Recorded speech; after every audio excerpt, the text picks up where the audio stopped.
Sarge, the last question that I had for you before we get to keys to victory is the middle of this Texans defense, which is rated very well, almost universally across the board in yards and turnovers and points and third down. They got a lot of great metrics. But I wanted to know what your anticipation is with Azeez Al-Shaair serving the first game of the 3-game suspension, potentially Christian Harris coming back. I know he was designated for return this week. He has not played this season.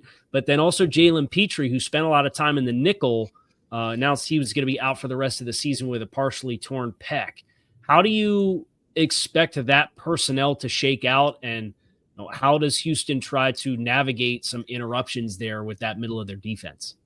On Thursday, we got an opportunity to speak with defensive coordinator Matt Burke about that situation, about Azeez Al-Shaair being out for those 3 games. And I got a chance to personally ask him how much did his injury earlier, because he was out, I think, 2 or 3 games with a knee injury, and Neville Hewitt stepped up. You've seen Henry To'oTo'o step up. Jake Hansen is going to step up. And getting Devin White has really helped this entire linebacker core. And so with the addition of Christian Harris, who once he's activated, we're under the assumption that he's going to be on a snap count, right? And so he's not going to play as much as, one would like to see Christian Harris on the field, especially for the first time with the amount of energy and juice that he has.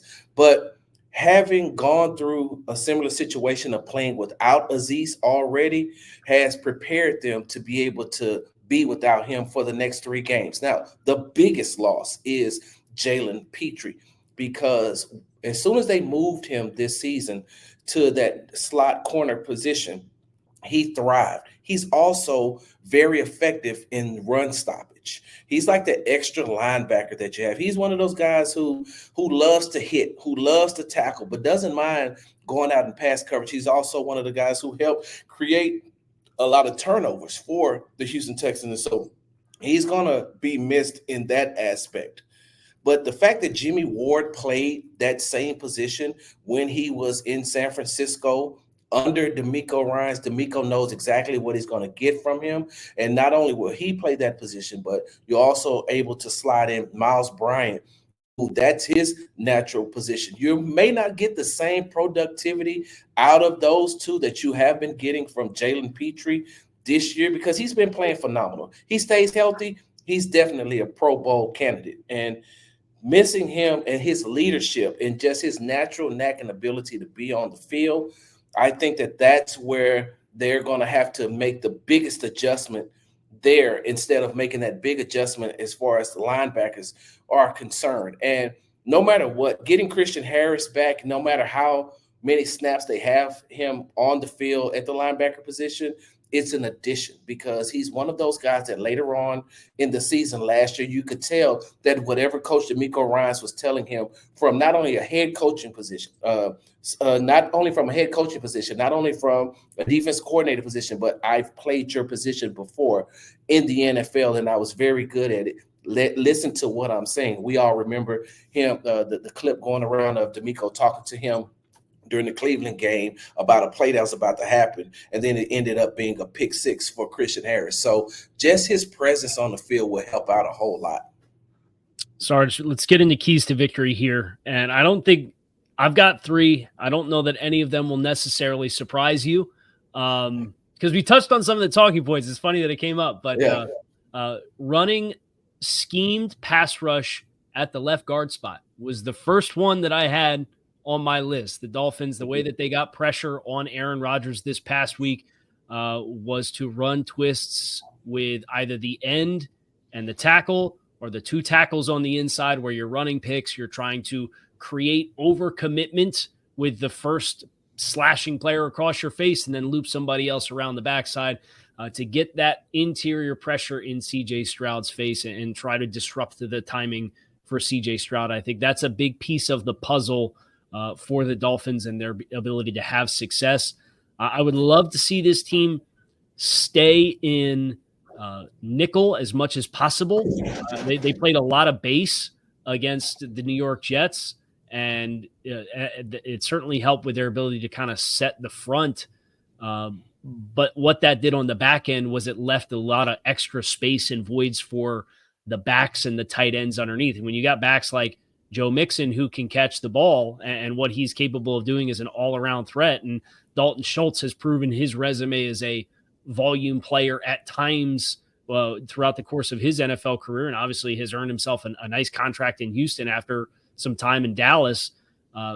Having that extra player on the back end who's an athlete to help properly space the underneath stuff, so that if you do successfully speed things up for CJ, you have the numbers underneath that you feel good are going to be able to rally and tackle to the football. And then the last thing that I have is try to create middle of the field communication and breakdowns, whether that's in jet motion, whether that's in shallow crosses underneath and switch releases, whether that's putting Tyreek Hill or Jalen Waddle in the slot and letting them be static in that area, and trying to, they on one of their first possessions against the Jets ran a little jerk route over the middle of the field for Waddle, where he pulls up like he's running a hitch, and then he tears across the middle, across the face of the linebacker, and it goes for 20 yards. Things like that, with a lot of these personnel dynamics that we're talking about, are the things to me that are the keys to victory. I would love to hear what you think are the 3 keys for the Texans coming home with a win. And it's funny that your last point is the first point for me. We've been talking throughout the week to the coaches and to the players, and I specifically have been asking, starting from the safety position on down, trust your eyes. The Miami Dolphins like to do a lot of motion. They like to do a lot of trickery. They like to use a lot of dummy players going into knowing that player is not going to get the ball, but trying to just see if they can gain any advantage. And so what they have to do, starting with, because you got a Ricky Sanders and Kalen Bullock, and you have Eric Murray, who's going to switch back and forth with Jimmy Ward as far as the safety position is concerned. They have to trust their eyes, starting from the safeties, and then you get to the linebacker position, and even on the defensive line. The defensive, that whole defensive unit has to trust their eyes, and don't let all of the motion get caught up in all the motion. Just continue to play disciplined football. The second thing for me is you have to contain A-Chain. You have to contain him, because if you don't, he's one of those players, from what I've seen watching him, and I've been watching him since he was in high school here in Texas, and on the college level. I mean, if he wasn't going to be a football player, he would have been a sprinter. So you have to be able to contain him, but he's also a rhythm type running back that if he can get himself going in the run game, he's definitely going to get himself going in the passing game, because now he has defense off balance. So what the linebackers are going to have to do, and that's where they're going to miss Azeez, because he is one of the best pass coverage, the best run stopper pass coverage linebacker that the Houston Texans have. They're going to miss that part. And the third thing that I have 3 and 3A real quickly. 3, pressure Tua, and I know that he has that stat where how fast he got the ball out of his hands last week against the Jets in 2.5 seconds. I think that I wrote that down. I think he had like 257 yards passing and a touchdown, 72.7% completion percentage in 2.5 seconds or less. Well, with that being said, he has to open up his front side. And I don't think that he's played against a defensive line like the Houston Texans, especially those edge rushers. He has to, if he's opening up on the front side with Daniil coming on one side, you still have to worry about Will coming from your backside. And I think that just that hesitation will help the Houston Texans, because he's going to have to look both ways, because he doesn't know which one of these guys are getting the best of the tackles. And so that's 3.